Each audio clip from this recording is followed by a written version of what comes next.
ನಮಸ್ಕಾರ. ಸೊ ಇಷ್ಟು ದಿವಸ ವಿಡಿಯೋ ಮಾಡಬಾರ್ದು ಅಂದ್ಕೊತಾ ಇದ್ದೆ. ಸೊ ಇದು ಪರಿಸ್ಥಿತಿ ಕೈ ಮೀರೋದ್ರಿಂದ ಸೊ ನಾನು ವಿಡಿಯೋ ಮಾಡೋ ಪರಿಸ್ಥಿತಿ ಬಂದಿದೆ. ಸೊ ಏನಕ್ಕಪ್ಪ ಅಂತಂದರೆ, ಈ ವಿಡಿಯೋ ಮಾಡ್ತಾ ಇರೋ ಉದ್ದೇಶ ಏನಕ್ಕಪ್ಪ ಅಂತಂದರೆ, ಸೊ ಅನಿಲ್ ಪ್ರಕಾಶ್ ಏನು ನನ್ನ ಬಗ್ಗೆ ಎಲ್ಲ ಕಡೆ ಹೇಳ್ಕೊಂಬರ್ತಾ ಇದೆಯಾ ನೀನು. ಸೊ ನೀನು ಎಷ್ಟು ಹೇಳ್ಕೊಂಬ, ನಾನು ಈ ಮ್ಯಾಟ್ರನ್ನ ಇದೊಂದು 15 ದಿವಸ ಇಲ್ಲ 20 ದಿನ, ಸ್ವಲ್ಪ ದಿವಸದಲ್ಲಿ ನಾನು ಮ್ಯಾಟ್ರ್ ಕ್ಲಿಯರ್ ಮಾಡಿಕೊಡ್ತೀನಿ. ಸೊ ಏನಪ್ಪ ಈ ಮುಖಾಂತರ ಏನಾದ್ರು ಹೇಳೋದಿಷ್ಟೇ ನಾನು. ಸೊ ಯಾರೇ ಆರ್ಟಿಸ್ಟು ಅಲ್ಲಿ ನಾನು ಎಲ್ಲರಿಗೂ ಕೆಲಸ ಮಾಡ್ತೀನಿ, ಕೆಲಸ ಕರೀತಾರೆ. ನಾನು ಎಲ್ಲೆಲ್ಲಿ ಹೋಗ್ತೀನಿ ಎಲ್ಲ ಕಡೆ ಹೇಳ್ಕೊಂಬಂದಿದ್ದೀನಿ ಅಂತಂದರೆ, ನಾನು ವೀಡಿಯೋ ಮಾಡಿದೆ ಅಂತ ನೀನು ವೀಡಿಯೋ ಮಾಡೋದು, ನಾನು ವೀಡಿಯೋ ಮಾಡೋದು ಅದಲ್ಲ. ಸೊ ಆಯಿತು, ಈಗ ಎಲ್ಲರೂ ನನ್ನ ಮೇಲೆ ತಪ್ಪು ಭಾವನೆ ಬಂದಿದೆ. ಸೊ ಓಕೆ, ನಾನು ಸಾಲ್ವ್ ಮಾಡ್ತೀನಿ, ಅದು ನಾನು ಸಾಲ್ವ್ ಮಾಡಿಕೊಡ್ತೀನಿ. ಸೊ ಇನ್ನೊಂದೇನಪ್ಪ ಅಂತಂದರೆ,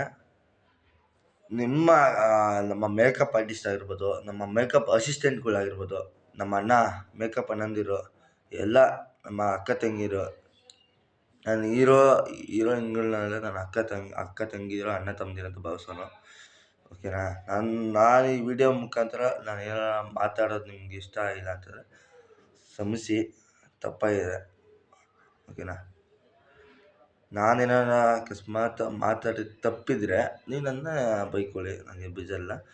ಹೆಣ್ಣು ಮಕ್ಕಳ ಮೇಲೆ ಇದುವರೆಗೂ ಯಾವನ್ನೂ ಕೈ ಮಾಡಿಲ್ಲ. ಅಂದರೆ ಮನೆ ತನಕ ನುಗ್ಗಿ ಒಬ್ಬಳು ಹೆಣ್ಣು ಮಗಳ ಮೇಲೆ ಕೈ ಮಾಡೋದು ಎಷ್ಟು ಸರಿ? ಸೊ ಯಾರಪ್ಪ ಕೈ ಮಾಡಿದ್ರು ಅಂತಂದರೆ, ಈಗ ನಾನು ಏನು ಹೆಸರು ತೊಗೊಂಡಿದ್ದೇನೋ, ಅನಿಲ್ ಪ್ರಕಾಶ್ ಅಂತ ಅಸಿಸ್ಟೆಂಟಾಗಿ ಕೆಲಸ ಏನು ಮಾಡ್ತಾಯಿದ್ದೀನಿ. ಸೊ ಆ ಹೆಸರು ನಾನು ತೊಗೊಂಡಿದ್ದೀನಿ. ಏನಕ್ಕಪ್ಪ ಈ ಹೆಸರು ನಾನು ಅವತ್ತು ಒಂದ್ಸರಿ ತೊಗೊಂಡಿದ್ದು, ಇವತ್ತೊಂದು ಸರಿ ತೊಗೊಂಡಿದ್ದೀನಿ ಅಂದರೆ, ಪರಿಸ್ಥಿತಿ ಎಲ್ಲ ಕೈ ಮೀರು ಇದೆ. ಸೊ ಈಗ ನಾನು ಆ್ಯಕ್ಷನ್ ತೊಗೊಳ್ಳ ಅಂತಂದರೆ ಇದು ಪ್ರಯೋಜನ ಬರೋಲ್ಲ. ಸೊ ನಾನು ಅದಕ್ಕೆ ಈ ವಿಡಿಯೋ ಮುಖಾಂತರ ಆರ್ಟಿಸ್ಟ್ ಹೇಳೋದಿಷ್ಟೇ, ಎಲ್ಲರಿಗೂ ಹೇಳೋದಿಷ್ಟೇ, ನಿಮ್ಮ ಅಕ್ಕ ತಂಗಿರು ಯಾರೇ ನಿಮ್ಮ ಇಂಡಸ್ಟ್ರಿಯಲ್ಲಿ ಯಾರ್ಯಾರು ಕೆಲಸ ಮಾಡಿದೆಲ್ಲ ಗೊತ್ತು. ಸೊ ನಿಮ್ಮ ಅಕ್ಕ ತಂಗಿದಿರಿಗೆ ಮೈ ಮೇಲೆ, ಸೊಂಟದ ಮೇಲೆ ಒಬ್ಬ ಅಸಿಸ್ಟೆಂಟ್ ಆಗಿರ್ಬೋದು, ಯಾರೇ ಆಗಿರ್ಬೋದು, ಕೈ ಮಾಡಿದ್ರೆ ನೀವೇನು ಮಾಡ್ತೀರ? ಎಲ್ಲರೂ ಅವ್ರ ಮಾತೇ ಕೇಳ್ತೀರಲ್ವ, ನಮ್ಮ ಮಾತುಗಳು ಯಾರೂ ಕೇಳಲ್ಲ. ಯಾಕೆಂದರೆ ನಾವು ಒಂಥರ ಗಾಳಿ ಹೋದಂಗೆ, ಅವರು ಮುದ್ದ ಥರ ಕಾಣ್ತಾನೆ, ಬಟ್ ಅವ್ನು ಮುದ್ದ ಅಲ್ಲ. ಒಂದು ಹೇಳ್ತೀನಿ ಕೇಳಿ, ಅವನು ಮುದ್ದ ಅಂತ ಅಂದ್ಬಿಟ್ರೆ ಇನ್ನು ಬೇಡ ಸುಮ್ಮನೆ. ಸೊ ಇನ್ನೊಂದು